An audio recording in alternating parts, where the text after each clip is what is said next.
प्रेम हे भाग 6. अरे पिहू, किती दिवसांनी तू घरी आलीस. या गरीब काका काकूंची आठवण तुला येत नाही का गं? आदूची मम्मी पिहूला घरी आलेलं बघून बोलते. काकू, असे का बोलताय तुम्ही? तुमची तर मला रोजच आठवण येते. फक्त रोज यायला जमत नाही मला कामामुळे. मम्मी, पप्पा, मला तुम्हाला काहीतरी महत्त्वाचे सांगायचे आहे. आदू पटकन बोलते. हां, बोल ना बेटा, काय झाले? आदूचे पप्पा आदूचे बोलणे ऐकून बोलतात. पप्पा, मम्मी, पिहू आता आपल्याकडेच राहील. आदू खुश होऊन बोलते. अरे वा, हे तर खूप छान झाले की मग. किती दिवस पिहू तुला आम्ही सांगत आलो आहे, हे तुझं हक्काचे घर आहे, तू इथे राहू शकतेस. आदूची मम्मी बोलते. मम्मी, जरा थांबतेस का तू? माझं बोलणं पूर्ण तरी होऊ दे. अगं, आता पिहू आपल्यासोबत जास्त दिवस नाही राहणार. खूप लांब निघून जाणार आहे ती. म्हणून मी तिला थोडे दिवस इकडे राहायला बोलवलेले आहे. एकदा ती गेली की परत येईल की नाही माहिती नाही. आदूचे बोलणे ऐकून आदूचे पप्पा पटकन बोलतात. काय झाले? पिहू, तू कुठे जात आहेस का? हे बघ पिहू, तू कुठेच जायचं नाहीस. पप्पा, आता तिने लग्न करूनसुद्धा कुठे जायचे नाही का? आदू हसत बोलते. म्हणजे? आदूची मम्मी बोलते. म्हणजे आपल्या पिहूने लग्नासाठी होकार दिला आहे. आता लवकरच आपल्या पिहूचं लग्न होईल. तिच्या हक्काचे तिला माणूस भेटेल. आदू खूप खुश होऊन बोलते. आदूचे बोलणे ऐकून घरातल्या सगळ्यांनाच आनंद झालेला होता. काय सांगतेस आदू तू? खरंच पिहूने लग्नाला होकार दिला आहे का? आदूची मम्मी खुश होऊन बोलते. हो काका काकू, मी लग्नाला तयार आहे. आजपर्यंत आयुष्यात जे होत आले ते सहन करायची ताकद होती. आतासुद्धा जे होईल ते आनंदाने मी स्वीकारेन. पिहू बोलते. आदूची मम्मी उठून पिहूला मिठी मारते आणि बोलते. पिहू बेटा, आता सगळं छान होईल गं. तू वाईट विचार करू नकोस. तो वरती देव बसलाय ना, त्याला आहे की काळजी तुझी. चल माझ्यासोबत. देवापुढे साखर ठेवू आणि तुझ्या भावी आयुष्यासाठी देवाकडे आशीर्वाद माग. या सगळ्याजणी मिळून देवघराजवळ जातात. तोपर्यंत दारावरची बेल वाजते. आदू, बघ बरं कोण आहे ते. आदूची मम्मी बोलते. आदू दरवाजा उघडते. समोर आजी, शिव, निलिमा, अविनाशराव या सगळ्यांना पाहून आदू एकदम गोंधळून जाते. तुम्ही असा अचानक इकडे? आदू पटकन बोलते. अगं पोरी, आत तरी येऊ देशील का आम्हाला, की इथेच सगळं काही सांगायचे आहे तुला? आजी बोलतात. नाही, या ना आतमध्ये. आदू बोलते. सगळेजण आतमध्ये येतात. कोण आहे का आदू? आदूचे पप्पा पाठीमागून बोलतात. पप्पा, ही देशमुख फॅमिली आहे. मी तुम्हाला बोलले होते ना, पिहूसाठी लग्नाचं स्थळ आलेले आहे. आदू बोलते. अहो, या ना, बसा. आदू बेटा जा, आई आणि पिहूला बोलव. आदूचे पप्पा पटकन बोलतात. आदूसुद्धा पटकन देवघराजवळ जाते. आई, पिहू, चला तुम्ही पटकन बाहेर चला. पिहू, तुझ्या सासरची मंडळी आलेली आहेत. आदू बोलते. काय? आता असं अचानक कसे काय ते आले? आदू, काही झालं तर नसेल ना गं? पिहू एकदम घाबरून बोलते. पिहू, अगं प्रत्येक वेळी असं निगेटिव्ह तू का बोलतेस गं? असंच त्यांना भेटायचं असेल. चला आता तुम्ही लवकर बाहेर. या तिघीजणीसुद्धा बाहेर येतात. एकमेकांची ओळख होते. आदूची आई सगळ्यांना नाश्ता करून देते. आम्ही असं अचानक आज आलो आहोत कारण तुम्हाला सगळ्यांना एक गोष्ट सांगायची आहे. आजी थोडा विचार करत बोलतात. काय झाले आजी? काही प्रॉब्लेम आहे का? आदू बोलते. प्रॉब्लेम काहीच नाही गं बेटा, पण आमच्या रियाशला लवकर लग्न करायचं आहे आणि तेही अगदी परवाच. आजी पिहूकडे बघून बोलतात. पिहूचा चेहरा आता मात्र पडलेला होता. अचानक हे कसं काय शक्य आहे असाच ती विचार करत होती. पण अगदी परवाच दिवशी का लग्न करायचं आहे त्यांना? अजून काही लग्नाची तयारीसुद्धा नाही. आदूची पप्पा थोड्या काळजीने बोलतात. तुम्हाला काय वाटू शकते हे समजतंय मला. पण रियांशचा स्वभाव खूपच रागीट आहे. याबद्दल मी पिहूला बोलली आहे. त्याला कोर्ट मॅरेज करायची आहे, त्यामुळे आपल्याला जास्त काही तयारी करावी लागणार नाही. लग्नासाठी जे काही लागेल ते आम्ही घेऊ. तुम्ही एकदम निश्चिंत राहा. फक्त परवा दिवशी तुम्हाला यायचं आहे. आजी, परवा दिवशीच लग्न म्हणजे खूप लवकर होत आहे ना? पिहू थोडं रडवलेल्या स्वरातच बोलते. पिहू बेटा, आता तुला काय वाटते ते समजतंय मला, पण अजिबात काळजी करू नकोस. सगळं ठीक होईल गं. माझ्यावरती विश्वास आहे ना तुझा? हो आजी, पण माझ्या आयुष्यात सगळ्याच गोष्टी खूप लवकर आणि अचानक घडत आहेत. मलाच काही समजत नाही. पण ठीक आहे, तयार आहे मी लग्नाला. पिहू तयार आहे तर आम्ही पण तयार आहे. शेवटी तिच्या आयुष्याचा प्रश्न आहे. तुमच्या घरी ती आनंदात तरी राहील. तिच्या चेहऱ्यावरचा हा आनंद आम्हाला बघायचा आहे. बस, बाकी काही नको आम्हाला. आदूची मम्मी इमोशनल होऊन बोलते. ठीक आहे, मग पिहू इकडे ये बेटा. निलिमा पिहूला जवळ बोलावून घेते. हे गे पिहू, लग्नासाठी दागिने आणि या साड्या आहेत. तुला जे आवडेल ते घाल. आता आपल्याकडे वेळ कमी आहे, त्यामुळे निवांतपणे काही खरेदी आपण नाही करू शकत. पण लग्न झाले ना की तुला पाहिजे ते घे. पण आई, इतकं सगळं काही करायची काय गरज होती? पिहू बोलते. पिहू बेटा, आम्ही सगळे हे तुझ्यासाठी प्रेमाने करतोय. आमच्यासाठी तू प्रत्येक गोष्ट ॲडजस्ट करत आहेस. मग इतकं तर आम्ही केलं पाहिजे ना. आणि हे आमच्या सुनेसाठी नाही करत, तर लेकीसाठी करतोय. शिवचे डॅड पिहूच्या डोक्यावरती हात ठेवून बोलतात. इतके प्रेम करणारी माणसं आज तिच्या आयुष्यात आहेत, त्यामुळे पिहूला गहीवरून आलेलं होतं. निलिमाच्या कुशीत शिरून पिहू रडू लागते. निलिमासुद्धा तिला रडू देते. पिहू, आज तू रडत आहेस, पण परत रडायचं नाही हां. नेहमी हसत राहायचं. आम्ही तुझ्यासोबत नेहमी असणार आहोत. निलिमा बोलते. पिहूसुद्धा मान हलवून होकार देते. चला, आता आम्हाला निघायला हवं. आम्ही तुम्हाला पत्ता पाठवतो, तिथं तुम्ही वेळेवरती या. आता आम्हालासुद्धा खूप घाई झाली आहे आमच्या सुनेला घरी नेण्याची. आजी हसून पिहूला चिडवत बोलतात.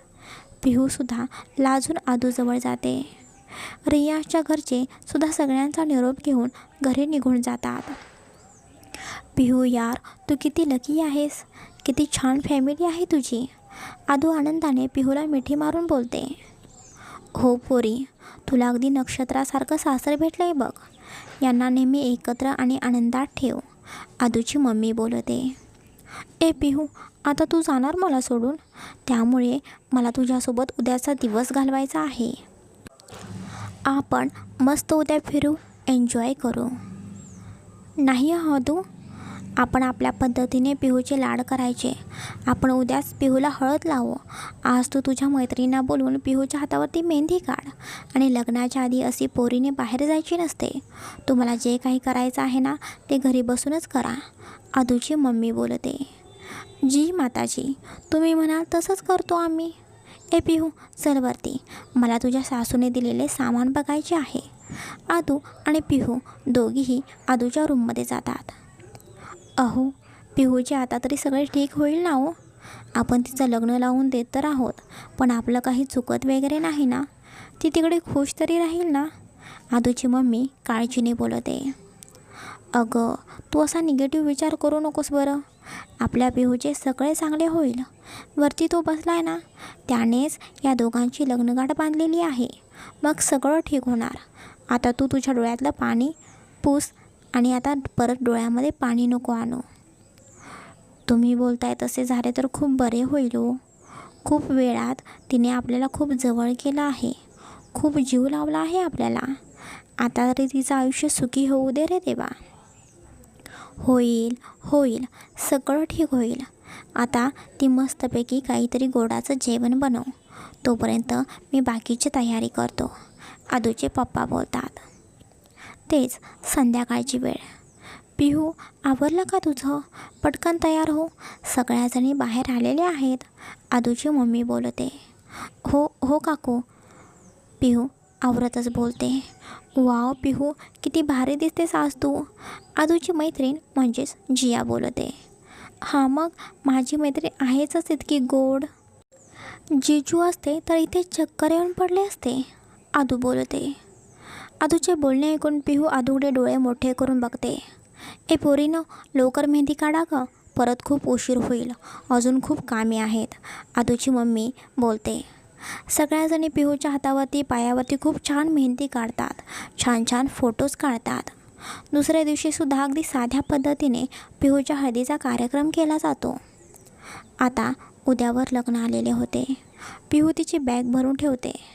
बॅग भरताना आईबाबांच्या फोटोकडे बघून पिहूला रडू येते. ए पिहू, अशी रडतेस का, आदूची मम्मी बोलते. काकू, आज मला माझ्या आईबाबांची खूप आठवण येत आहे. आज ते माझ्यासोबत पाहिजे होते. अगं बाळा, ते तुझ्या कायम सोबत आहेत. शरीराने ते तुझ्याजवळ नसतील, पण मनाने ते तुझ्या जवळ आहेत. त्यांना नाही आवडणार तू अशी रडलेली. डोळे पुस बरे आणि चल लवकर झोप. उद्या लवकर उठलं पाहिजे ना. उद्या तुझ्या नवीन आयुष्याची सुरुवात होत आहे. आजपर्यंत जे झाले ते सोडून आता नवीन आयुष्य जग. तुझ्या घरचे खूप चांगले आहेत बघ. आता फक्त रियाश रावांचं मन तू जिंकायचं आहेस आणि तुझा हा गोड स्वभाव कधीच बदलू नकोस. हो काकू, मी सगळं लक्षात ठेवेन. चुकीचं काहीच वागणार नाही. तुम्ही माझ्यासाठी खूप केलं आहे. ए वेडाबाई, तूसुद्धा माझीच लेक आहेस हे विसरू नकोस. चल आवर पटकन, उद्या वेळेत निघलं पाहिजे. आणि आता अजिबात काळजी करायची नाही. मला माझी हसणारी पिहू पाहिजे, रडणारी नको. हो काकू, मी नेहमी खुश राहीन. तुम्ही माझी काळजी नका करू. तुम्हीसुद्धा आता आराम करा. लग्नाचा दिवस. मॉम, अजून किती वेळ वेट करायचा आहे मी एक बिझनेसमॅन आहे. मला खूप काम आहेत. मला असल्या फालतू गोष्टींसाठी टाईम नाही. तिला समजत नाही का लवकर यायला, रियांश रागाने बोलतो. अरे रियांश, ते लोक कधीच निघालेले आहेत.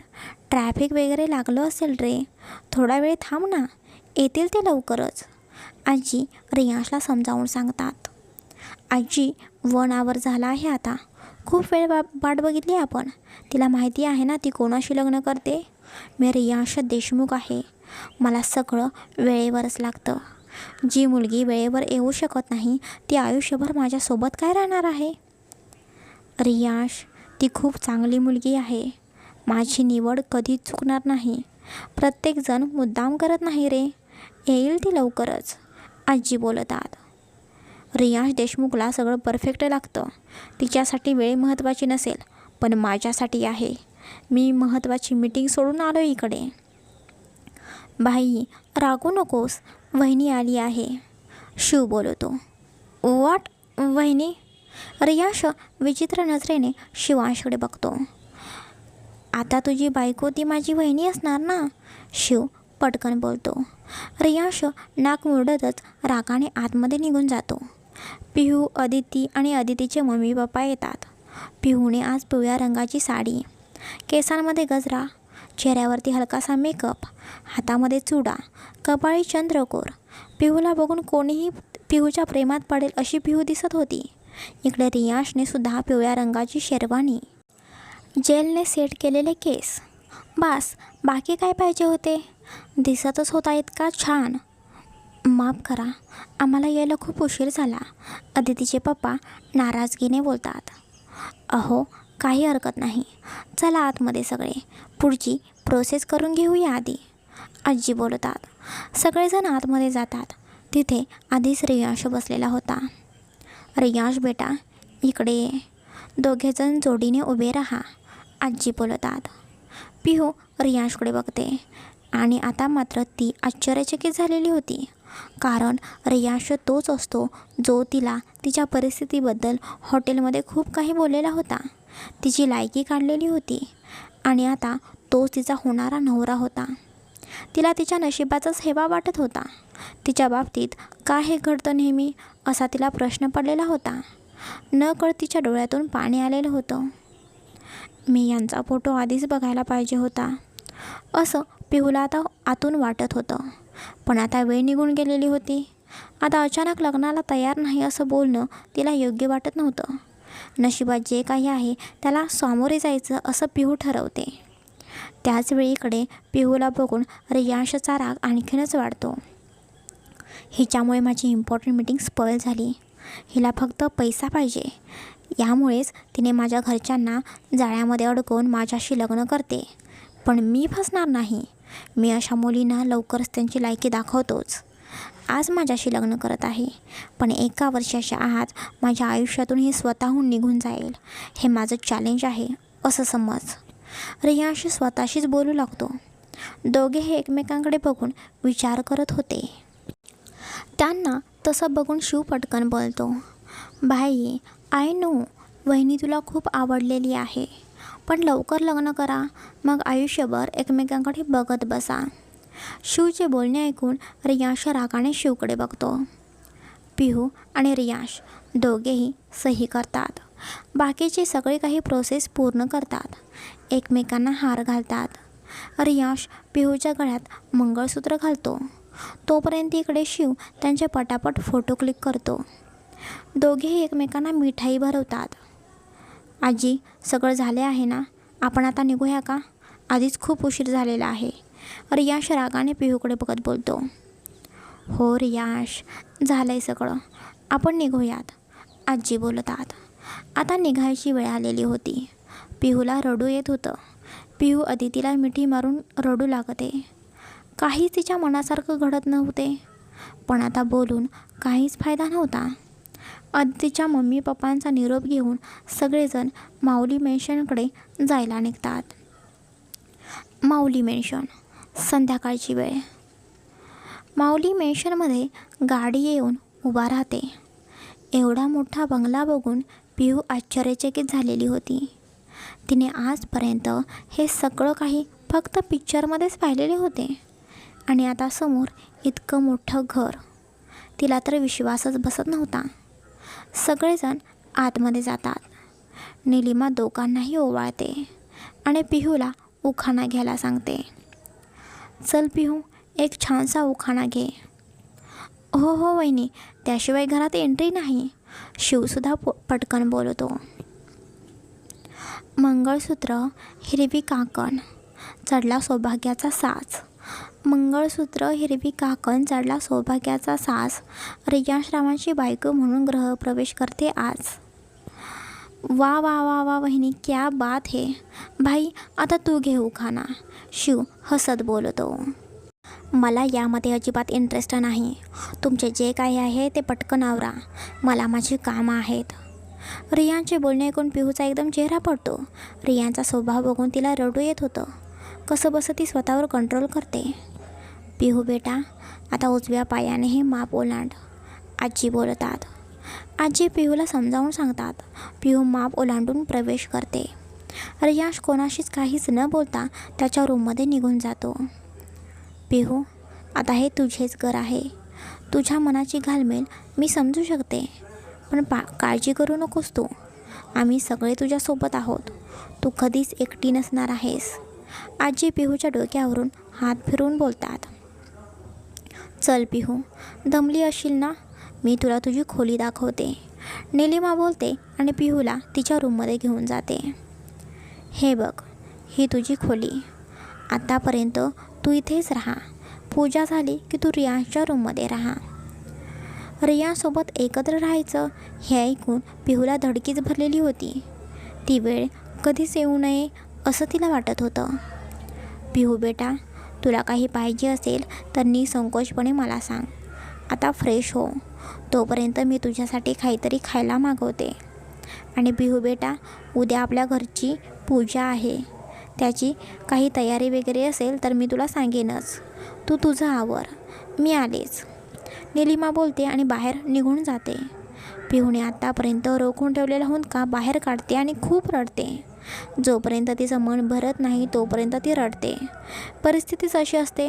आजपर्यंत काहीच चांगले घडले नव्हते आणि आता रियांश तिचा नवरा आहे, मग तो तर तिला कधीच स्वीकारणार नाही. याची तिला खात्री वाटते. तो दिवस तसाच निघून जातो. दुसऱ्या दिवशी पूजा असते, त्यामुळे पिहू लवकरच उठते. तिचं सगळं आवरते आणि खाली जाऊन देवपूजा करते. तोपर्यंत सगळे उठतात. अरे वा पिहू बेटा, आज तू पूजा केलीस, मन अगदी प्रसन्न झाले बघ, आजी बोलतात. पिहू सगळ्यांना प्रसाद देते आणि सगळ्यांच्या पाया पडते. पिहू, आता लवकरच गुरुजी येतील, तू तुझे आवर जा, निलिमा बोलते. पिहू तिचं आवरण्यासाठी रूममध्ये जाते. रियाश ऑफिसला जाण्यासाठी निघतच होता. तोपर्यंत आजी रियाशला थांबवतात. रियाश, आज तुझ्या लग्नाची पूजा आहे आणि तू बाहेर कुठे चाललेला आहेस? आजी, मी रोज कुठे जातो, तिकडेच चाललेलो आहे. तुमच्या मर्जीने लग्न केलं आहे मी, आता प्लीज मला काही सांगू नका, रियाश रागाने बोलतो. रियाश, माझ्यासाठी आजच्या दिवस घरी थांब, नंतर तुला पाहिजे तिकडे जा, मी तुला अडवणार नाही, पण आज थांब. रियाश काहीच न बोलता रागाने परत त्याच्या रूममध्ये निघून जातो. आजीला माहिती होते रियाश त्यांचंच ऐकणार. पूजेची सगळी काही तयारी होते. अदिती आणि तिच्या घरचेसुद्धा पूजेसाठी आलेले होते. रियाश त्याचा आवरून कधीच येऊन खाली बसलेला होता. पिहूसुद्धा सोनेरी काठ असलेली हिरवी साडी, केसात गजरा, नाकात नथ, हातात चुडा असा लूक करून बाहेर येते. पिहूला आलेलं बघून सगळेजणच पिहूचे कौतुक करत होते. इतकी छान दिसतच होती आपली पिहू. पण रियाश मात्र पिहूकडे जरासुद्धा बघत नाही. त्याचं लक्ष मोबाईलमध्येच होतं. दोघेजण पूजेसाठी बसतात. पूजा अगदी निर्विघ्नपणे पार पडते. दोघेही जोडीने मोठ्यांचा आशीर्वाद घेतात. पूजा झाल्यावर रियाश काहीच न बोलता त्याचं आवरून ऑफिसला निघून जातो. इकडे पिहू आणि अदिती पिहूच्या रूममध्ये गप्पा मारत होत्या. पिहू यार, कसलं भारी आहे हे सगळं, तू खूप लकी आहेस, तुला इतकं छान सासर भेटलं, किती मोठं घर आहे ना हे. हो, छान आहे सगळं, पिहू नाराजगीने बोलते. पिहूला असं गप्प असलेलं बघून आदू बोलते. पिहू, गप्प का आहेस तू, तुला आजच्या रात्रीचं टेन्शन आलं आहे का? म्हणजे? पिहूला आदूचे बोलणे काही समजलेले नव्हते. अगं वेडाबाई, आज तू आणि जिजू एकत्र असणार ना, आता पूजा पण झाली आहे, दोघे एकत्र एका रूममध्ये एका बेडवरती, अगदी जवळ, किती भारी ना. आदू, हे काय बोलतेस तू, मला आता भीती वाटत आहे. अगं पिहू, यात काय घाबरायचं आहे, हे तर होणारच आहे ना, लग्न झाले की होतात अशा गोष्टी. आदू यार गप्प बस तू, मला खूप टेन्शन आले, त्यांच्यासोबत एकत्र कसं काय राहू मी. ए वेडाबाई, नवरा आहे तो तुझा, तुझा हक्क आहे तो, आणि हळूहळू होईल तुला सवय, तू कसलंच टेन्शन नको घेऊ, सगळं ठीक होईल. आणि आज रात्री जरा छान साडी वगैरे नेस, जिजू प्रेमातच पडले पाहिजेत बघ. चल पिहू, मला उशीर होतोय, मम्मी पप्पा माझे वाट बघत असतील, आदू बोलते आणि खाली निघून जाते. चला, आजचा भाग कसा वाटला नक्की भरभरून कमेंट्स करून सांगा. आणि खरंच आदू बोलते तसं पिहू आणि रियाशची पहिली रात्र कशी होईल, काय वाटतं तुम्हाला, नक्की सांगा. पुढचा भाग लवकरच प्रकाशित होईल. Bye bye, take care.